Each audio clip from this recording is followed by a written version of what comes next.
Então, vamos falar um pouco, né, da nossa experiência, um pouco das técnicas que a gente usa, né, técnicas da física nuclear aplicada, né, a serviço da restauração. Então, a gente viu aí várias apresentações, né, de técnicas de conservação, restauro. Né, a nossa missão é mais fornecer informações sobre as obras. Né? Então, vamos lá, fazer um pequeno aqui background. Eu sou da UFRJ, né, Universidade Federal do Rio de Janeiro, estou lá onde fica o nosso laboratório, dentro da Ilha do Fundão. Tem a COP, dentro da COP tem o Centro de Tecnologia, e, aliás, né, tem o Centro de Tecnologia, dentro do Centro de Tecnologia tem a COP. A COP é composta de 13 programas de pós-graduação, um deles é o programa de Engenharia Nuclear, do qual eu faço parte. No programa de Engenharia Nuclear, temos 5 áreas de concentração, assim chamadas. A minha área é a área de Física Nuclear Aplicada.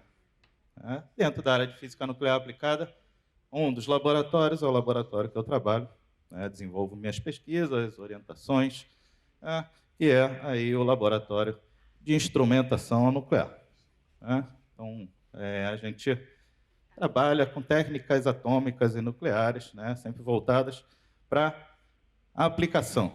A gente fala, em tempos aí de filme Oppenheimer, fala, Davi, você é físico nuclear, sabe fazer uma bomba nuclear? Né? Não sei, não quero saber, tenho raiva de quem sabe. Nossa ideia é a aplicação de técnicas atômicas e nucleares em diversas linhas de pesquisa, com diversas técnicas relacionadas. Então, podemos falar das linhas de pesquisa, todas essas aqui, espectrometria de raio-x, radiografia, tomografia, radiação de materiais, que a gente vai falar hoje aqui, sobre essas técnicas, que eu vou contextualizar um pouco mais à frente. Essas técnicas sempre sendo aplicadas em diversas áreas de atuação.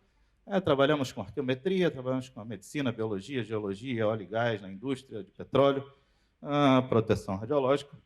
A gente vai focar na área de arqueometria. Então, a aplicação dessas técnicas em objetos do patrimônio histórico-cultural, na arqueologia, fósseis, esculturas, quadros, etc, etc. Então, esse é o nosso business.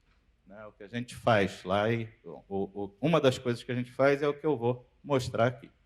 Essa história começou nessa nossa linha de pesquisa, começou aí lá no início dos anos 2000, aqui uma foto minha, enquanto eu ainda tinha cabelo preto,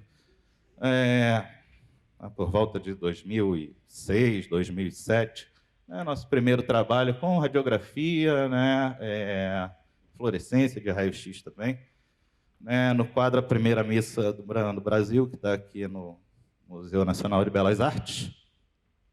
Foi o primeiro trabalho assim, de aplicação das técnicas que a gente começou a participar.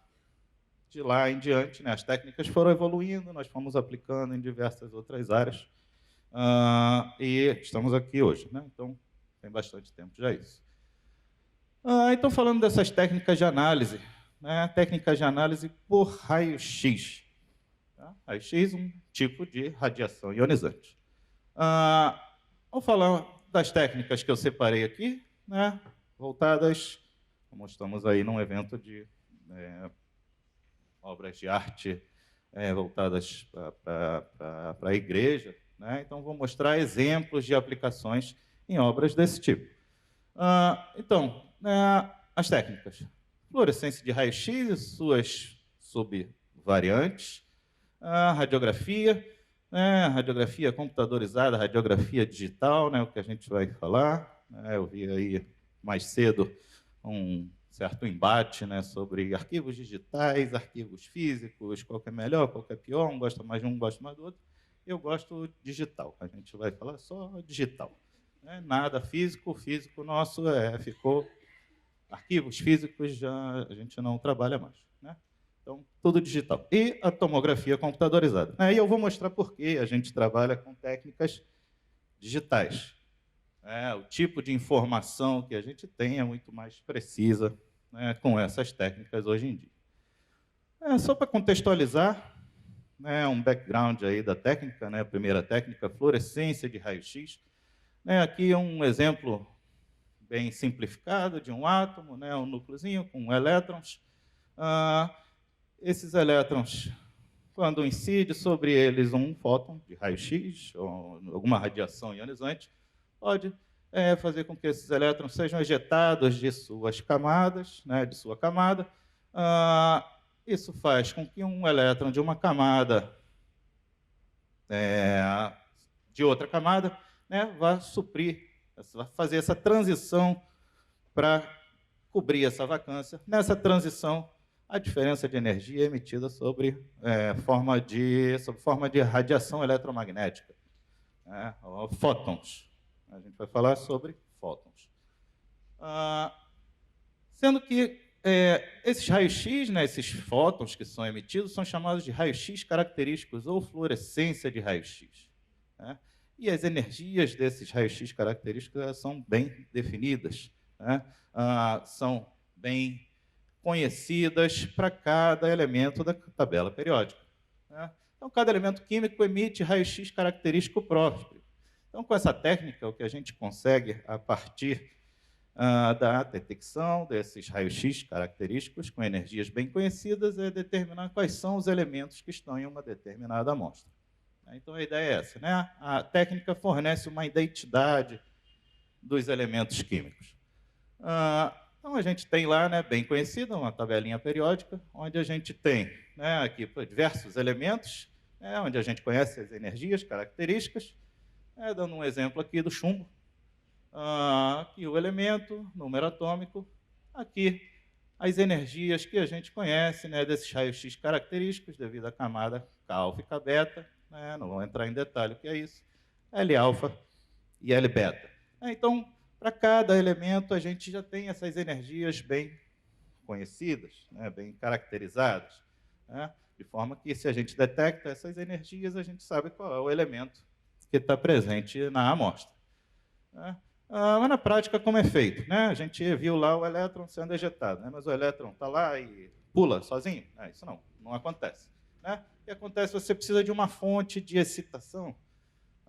Essa fonte a gente usa raio-x. Então, a amostra faz-se incidir sobre uma determinada amostra, um feixe de raio-x. Acontece todo aquele processo, em uma amostra aqui com alguns elementos, emitindo-se raios-x característicos. Esses caras são detectados e, vamos aqui, um zoom rapidinho, esses caras são detectados e o que a gente vê é isso daqui, um gráfico. O que é esse gráfico? É um espectro de fluorescência de raio-x, onde a gente tem, em cada pico desse, característico para uma determinada energia, e a gente consegue associar essa energia com os elementos. Então, dessa forma que a gente analisa uma amostra. Isso daqui é o que a gente vê, é o nosso resultado e o que a gente usa para determinar quais são os elementos. Então, a gente pode falar que a técnica de fluorescência de raio-x, ela fornece uma análise qualitativa rápida e multielementar. O que é uma análise multielementar? A gente tem uma amostra com vários elementos, com uma mesma excitação, a gente consegue detectar vários elementos ao mesmo tempo. Então, a gente não precisa detectar elemento por elemento. A gente consegue detectar vários elementos ao mesmo tempo. Resultados preliminares fáceis de interpretar. Para a gente, obviamente, relativamente fácil de interpretar, uma vez que a gente conhece as energias, olhando aquela tabela que eu mostrei, e consegue associar isso com os elementos. Então, a gente vê aqui, nesse espectro do lado de cá, um espectro com vários elementos, e aí a gente consegue mostrar aqui o chumbo, mercúrio, ferro, manganês, cálcio, cobre, zinco. Aqui um outro espectro de uma outra região, de uma outra amostra, contendo ouro, ferro, cálcio, cobre, estrôncio etc. Né? Então, uma análise qualitativa rápida, cerca de 1 minuto, né, a gente consegue levantar um espectro desse, de uma amostra, consegue ver vários elementos ao mesmo tempo, né? Resultados preliminares, depois a gente vai, obviamente, analisar isso com mais calma no computador, mas relativamente fáceis de interpretar. Né? A gente vai ver que equipamentos mais modernos, já com uma biblioteca de calibração dentro deles, você vai lá, né, faz a medida, ele mesmo já vai dizendo, em vez de ele mostrar o espectro, ele já diz quais são os elementos que tem ali na amostra. Né? Ele mesmo já faz esse trabalho de interpretação que a gente faria depois. Né? A gente não divulga muito isso, senão a gente fica sem trabalho. Né? Se a máquina faz tudo, a gente não faz nada. Né? Então, não pode ser assim. Mas, né, existem alguns equipamentos. Né? Voltado para a nossa aplicação aqui, né, nesse objetivo. Né? Então, a técnica é utilizada em várias áreas, né, de pesquisa, né, voltada aqui para nosso objetivo dessa apresentação, né, a análise de pigmentos, né, através dos elementos. Né? Então, tem esse espectro aqui, onde a gente vê os picos característicos de selênio e cádmio. Né? Então, eles são considerados elementos chaves, né, da minha amostra, e a gente consegue relacionar isso com o tipo de pigmento. Né? Então, relacionado aí com o vermelho de cádmio. Né? Se a gente consegue relacionar com o tipo de pigmento, a gente pode relacionar isso com o período histórico. Né? Então, o vermelho de cádmio aí começou a ser usado a partir de 1907, né, segundo as fontes. Né? Então, a gente sabe que é uma amostra que ou foi confeccionada a partir de 1907 ou sofreu algum processo de restauração a partir desse período. Vendo isso, né, essa questão dos períodos históricos, a gente pode visualizar, né, ou tentar inferir, né, observações sobre processos de intervenção, né, detectar sobreposição de camadas. Né? Então, temos aqui uma obra aqui, possivelmente do século XVII. Aqui, né, um espectro da pintura original, onde a gente vê bastante chumbo, né, ferro, zinco, cálcio, né, elementos aí em baixa intensidade.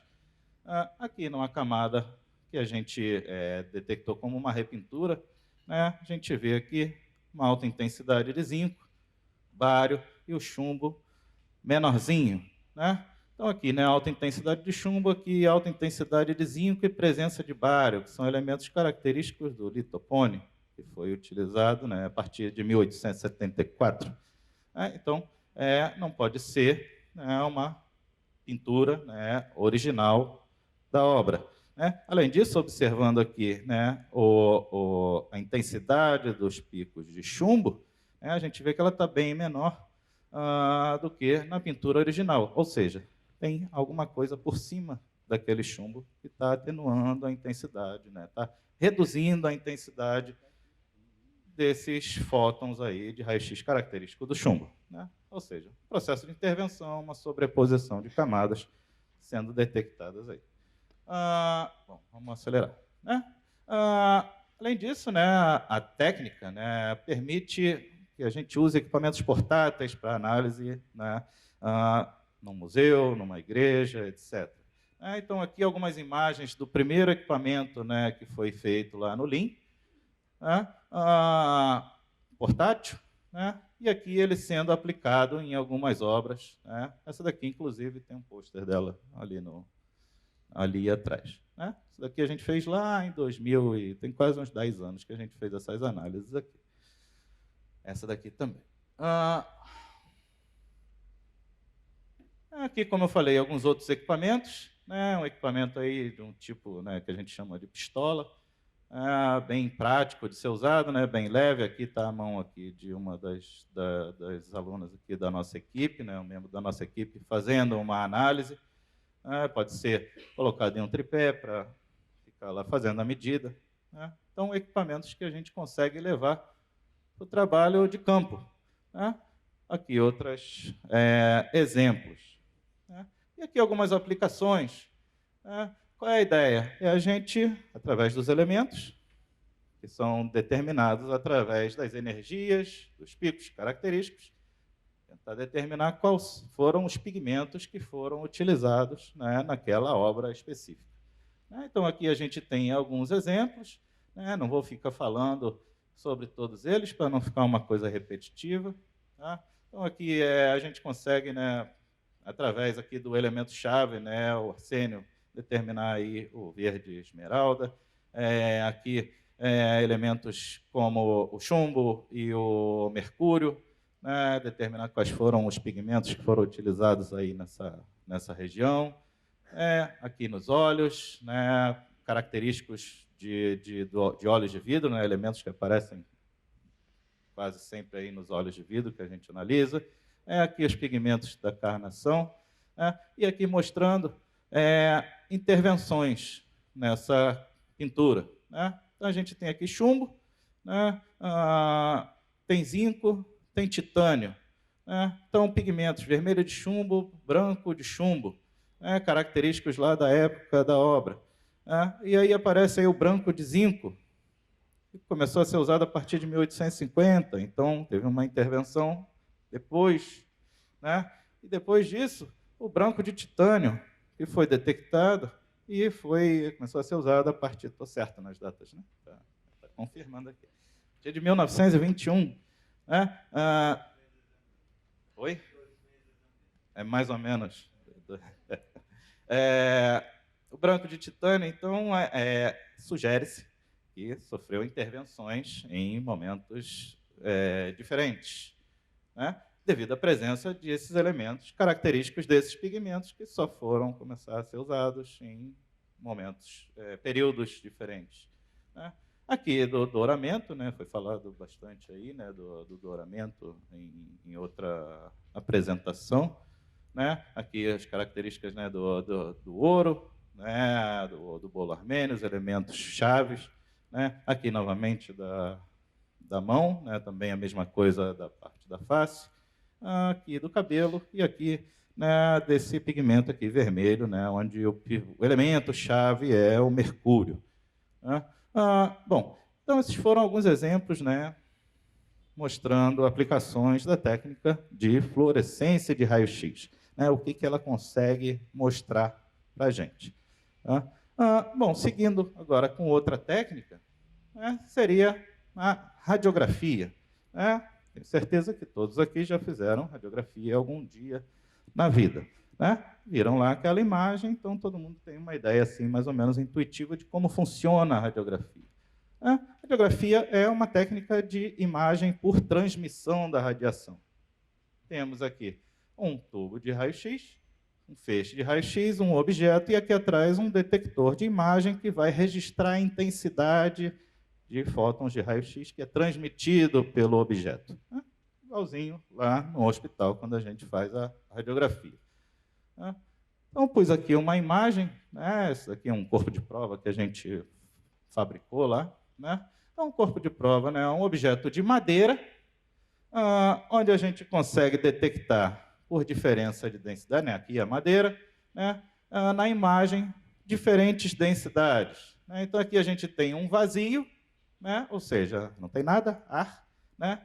Diferenças de espessura que vão ficando aqui mais escuras na imagem. Né? E esses pontos brancos. Né? Pontos brancos a gente vai interpretar na nossa imagem como elementos de maior densidade. Né? Então, a gente vê e analisa essa imagem por tons de cinza, os tons de cinza representando diferentes densidades. Né? Qual é o problema dessa técnica? É uma técnica simples, porém, quando você faz a radiografia de um objeto volumétrico, né, diversas camadas desse objeto ficam sobrepostas em uma mesma imagem. Então, você perde a noção de profundidade. Né? Você não consegue dizer onde está exatamente aquele objeto dentro, né, aquela parte dentro do seu objeto. Porém, né, a gente tem várias vantagens da técnica. Né? Falando um pouco aí das técnicas de radiografia, né, digital, simplesmente, né, com auxílio computadorizado, né, tem uma diferenciação aí. Né? Então, a radiografia computadorizada, né, é um detetor mais leve de menor espessura. Né? Então, são placas desse tipo que são usadas para detectar a radiação transmitida pelo objeto. São sensíveis à luz, né? Precisa trabalhar em ambientes com baixa luminosidade, né? Mas a gente consegue fazer um mosaico, né? Fazer um objeto grande, fazer várias radiografias de várias partes, depois a gente junta tudo para montar uma imagem só. A gente vai ver um exemplo mais à frente. Necessita de um maior tempo para fazer uma aquisição, né, em comparação com a outra técnica digital que a gente vai ver mais à frente. Tem detectores, né, de alta resolução de imagem, né, então, detectores digitais fornecendo imagens digitais de alta resolução. Né? Esse é o resultado, né, da imagem que sai. Né? Existe essa técnica, ela é composta de duas etapas, uma de aquisição, né, lá na radiografia, com aquele filmezinho, a gente fazia a aquisição, depois o cara revelava aquilo no químico. Né? Aqui tem a etapa de aquisição, exposição, depois a gente precisa de um equipamento que vai fazer a leitura, a retirada de informação desse detector. Né? Isso vai gerar um maior tempo para a aquisição das imagens. Sistemas, né, portáteis, tem uns que são grandes, outros que são menores, mas todos são portáteis, a gente pode levar para um museu, para uma igreja, etc., para fazer as análises. Né? Aqui algumas fotos desses tipos de equipamentos que fazem a leitura. Além disso, né, como a gente trabalha com imagens digitais, e aí, novamente, faço a propaganda da tecnologia digital, possibilidade de processamento das imagens. Não vão brigar comigo. Alguém vai brigar comigo no final. Então, aqui tem a foto dessa estátua. Aqui uma imagem digital. Aqui uma imagem digital processada.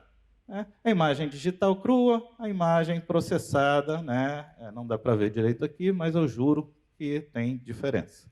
Né? No meu computador eu consegui ver. Aqui, né, ela agora de lado, né, em outra vista. Aqui alguns exemplos de aplicação, né, como eu falei, aqui uma estátua grande, né, aqui o circo que a gente arma lá, né, para fazer a radiografia, né, com equipamentos portáteis, onde a gente vai até, né, onde estiver a imagem, né, e aqui a imagem todinha, né, várias radiografias montadas, né, numa imagem só. Tá? E o que a gente consegue ver? Vazios, né, fraturas, trincas, consegue visualizar aqui os cravos, os pregos, né, vazios em geral, tipos diferentes de madeiras, né, acho que está aqui, né, não dá para ver direito, mas aqui a gente tem uma escultura composta em 2 blocos, né, tem uma madeira aqui no meio e a madeira em volta, né, e aqui os cravos, né, pregos que fazem essa junção. Diferenças, né, de vazios na pintura ou na estrutura, né, infestação de insetos, etc. Né, olhos de vidro, a gente consegue detectar com a técnica. No final, a gente sempre bota aqui as duas imagens, né, a foto e a radiografia montada. Aqui mais alguns exemplos de aplicações. Né, o meu cronômetro que parou de funcionar, eu perdi o horário. Não sei, quando estiver acabando, você me avisa. Posso ir, né? Tá. Então, aqui a ideia era a gente conseguir detectar a extensão dessas hastes, né, de material metálico aqui que faziam o suporte da escultura. E aqui o final, depois do processo. Aqui aquela estatuazinha que eu falei, que está ali no pôster. Né? Aqui algumas imagens também. Né? Vou passar mais rápido para não ficar muito repetitivo. né? Bom, uma segunda técnica de radiografia seria a radiografia digital. A gente vai ter aí um detetor mais pesado e de maior espessura. Então, são detetores rígidos, um equipamento eletrônico relativamente grande. Ele precisa de um suporte para ele ficar preso. Aqui o tubo de raio-x, aqui o detetor, aqui a peça. Tem uma pior resolução espacial comparada com a outra técnica. Não é indicado para raio-x de baixa energia. O tempo de aquisição ele é bem menor, a imagem ela vai diretamente para a tela, a gente elimina a segunda etapa, de leitura, de extração da informação. Então, basicamente, o detetor está lá, o raio-x está aqui, a peça está no meio, faz a radiografia, já aparece na tela rapidamente, para a gente conseguir analisar. Novamente, fácil para montagens de grandes obras, sistemas portáteis para levar a campo. E aqui alguns exemplos dessas aplicações de campo. Aqui raio-x, aqui detetor, aqui a obra que está sob análise. Então, o que se vê, as imagens são semelhantes à radiografia computadorizada, ou seja, técnicas radiográficas, imagem por transmissão da radiação. O que se detecta é a mesma coisa. A diferença é o tipo de equipamento, o tipo de tecnologia, a facilidade de aquisição, a qualidade da imagem, a facilidade de processamento dessas imagens. Então, aqui as imagens processadas em duas vistas. Aqui uma imagem grande, também toda montada, aquela imagem lá que a gente viu, mostrando aí detalhes, o corte aqui da cabeça, diferentes materiais aqui dentro, vazios, etc. Então, vamos seguir. Aqui também tem um pôsterzinho com essa obra ali atrás. E aí, aqui uma das desvantagens da técnica de radiografia é a gente ver tudo sobreposto. Para a gente ter mais detalhes, teria que fazer a radiografia em outros ângulos. Aqui é o caso. De frente, vimos isso aqui, mas o que será isso? Virando de lado, a gente detecta esse cara aqui, consegue ver qual é a forma dele. A gente vai ver mais à frente ainda, em detalhes, o que seria isso. Eu ainda não descobri o que é isso, mas um dia a gente vai conseguir identificar. Aqui, um exemplo de montagem de uma grande obra, com os detalhes que podem ser vistos na radiografia. Então, para superar esse problema das imagens sobrepostas, temos a técnica de tomografia computadorizada, onde a gente faz radiografias por diversos ângulos diferentes, depois usando o computador, sendo imagens digitais, conseguimos processar isso e visualizar as imagens de outra forma. Então, na tomografia computadorizada, a gente gera fatias, seções transversais de um corpo, usando as radiografias que a gente fez a aquisição, e usando um computador para o processo de reconstrução. Basicamente, o que acontece é isso, radiografias em diversos ângulos que vão gerar fatias aí subindo, de baixo para cima, em diversas posições. No final, a gente pega essas fatias todas, empilha todas elas e gera um volume, uma imagem em 3 dimensões, semelhante à imagem aqui da foto, onde a gente pode ver dentro da peça. A vantagem é essa. Sendo que quanto mais radiografias a gente faz em ângulos diferentes, melhor a qualidade da minha reconstrução. Então, aqui, uma referência aqui com 1 grau, com 2 graus, com 5 graus. Então, em passos angulares de 1, 2 e 5 graus. Com relação aos ensaios, então é feito um ensaio com ampliação, sempre, limitações das dimensões do objeto, limitado pelo tamanho do meu detector. Aqui a gente tem raio-x, detector, a obra e uma mesa de rotação, onde essa obra vai rodar nessa mesa e a gente vai fazer radiografias em diferentes ângulos. Então, a gente precisa da rotação da amostra. Isso, obviamente, gera um tempo de aquisição mais elevado, né? Então, se a gente faz uma radiografia, é um tempo. Se a gente faz 360 radiografias, é um tempo 360 vezes maior, né? Ou mais. Mas gera imagens em 3 dimensões, né? Então a gente reconstrói o volume, elimina as sobreposições de estruturas e tem um melhor detalhamento de estruturas internas, né? A gente tem sistemas portáteis, né, que a gente emprega, leva para campo, para fazer as análises. Aqui uma comparação entre resultados, né, a radiografia com as estruturas todas sobrepostas, aqui a tomografia, onde a gente consegue discretizar essas estruturas, né? Analisar estruturas diferentes dentro da mesma obra, né? Mais uma vantagem da tomografia, existe um processo chamado segmentação, né? Onde a gente consegue isolar elementos específicos, né, da minha imagem, né? Aqui, por exemplo, né, os olhos de vidro, essa parte aqui, né, que tem aqui dentro da cabeça, né? Esses cravos a gente pode isolar, pintar de cores diferentes para dar um destaque, né, na nossa imagem, né? Aqui é um resultado aqui dos olhos de vidro por radiografia e por tomografia, né? A gente tem uma precisão muito maior do formato, né, dos objetos.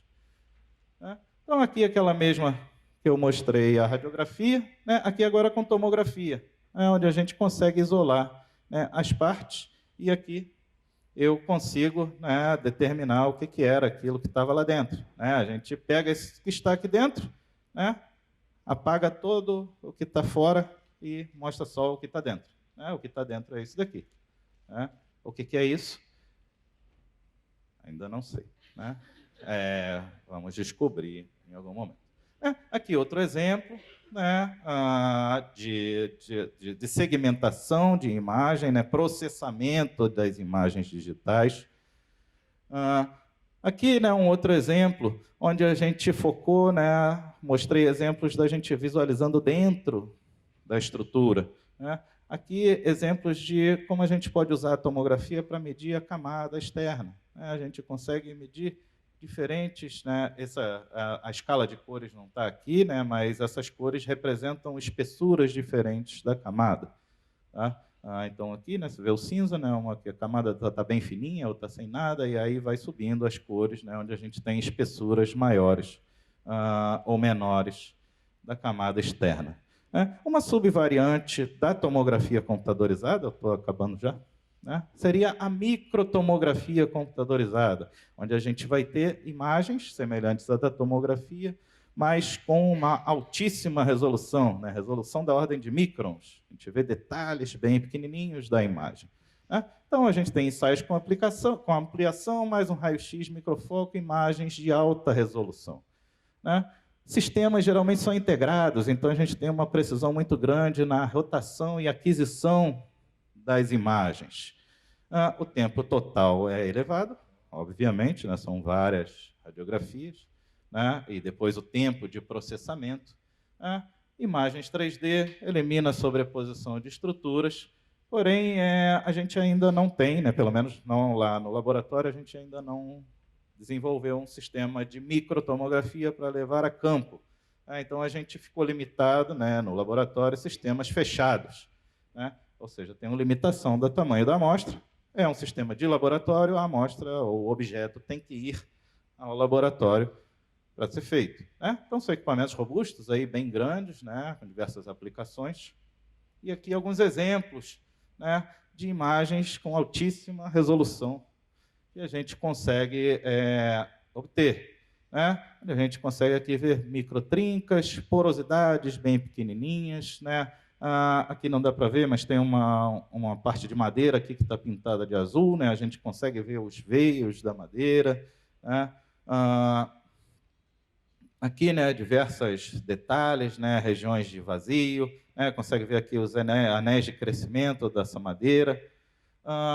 Aqui, né, para uma outra obra, onde a gente consegue identificar, né, os tipos de pregos que foram usados aqui na construção da base. aqui galerias feitas por insetos, né? Diferentes tipos de madeiras podem ser visualizados através da técnica. Aqui, né, mostrando uma parte aqui da cabeça, né, aqui um detalhe dos olhos de vidro. Novamente, como eu falei, né, a gente apaga todo o contorno, isola só uma parte externa, uma parte interna, né, da estrutura que a gente quer visualizar. Né? Aqui, mais exemplos disso, né, isolando aqui, né, os pregos, né, materiais metálicos que tem aqui nessa obra. Né? Então, para concluir, né, sumarizando aí as técnicas e finalizando aqui a apresentação. Né? Então, com a técnica de fluorescência de raio-x, a gente vai ter uma análise superficial, né, vai analisar a composição química dos pigmentos, né? Não é a única técnica que faz isso, mas é uma das técnicas, é uma técnica rápida que detecta vários elementos ao mesmo tempo. Né? Mas é uma análise superficial. A radiografia, a gente analisa a estrutura interna, a gente consegue analisar a camada externa também, né? Porém, a gente vai ter imagens com estruturas sobrepostas. Então, o tipo de resultado é um resultado mais rápido, mas é um resultado menos preciso. Né? Não é ruim, mas tem informações que a gente não consegue determinar somente com a radiografia. Né? E a tomografia? Né? A análise da estrutura interna, né, bem detalhada, análise da camada externa também, aí elimina a sobreposição de estruturas. A gente consegue ver lá dentro do objeto, consegue isolar estruturas internas. É uma análise de imagem muito mais completa, mais precisa. Porém, demora mais tempo para ficar pronta. Tem um tempo maior de aquisição, um tempo maior de análise e processamento das imagens. Então, isso daí é um sumário das técnicas. Era que eu queria mostrar para vocês, né, nossas aplicações das coisas do laboratório, né, tem muitas pessoas, institutos aí no mundo que trabalham com isso, né, que fazem, por exemplo, microtomografia de campo, né, a gente vai migrar, vai dar esse passo à frente, né, no futuro próximo, fusão de resultados, né, trabalhando com resultados ligados, fluorescência com tomografia, né? Enfim, tem muita coisa que a gente ainda vai explorar, tem muita gente no mundo fazendo e a gente vai fazer também. Né? Então, aí os nossos financiadores, né, colaboradores, obrigado pela atenção de todo mundo. Estou aberto aí para perguntas.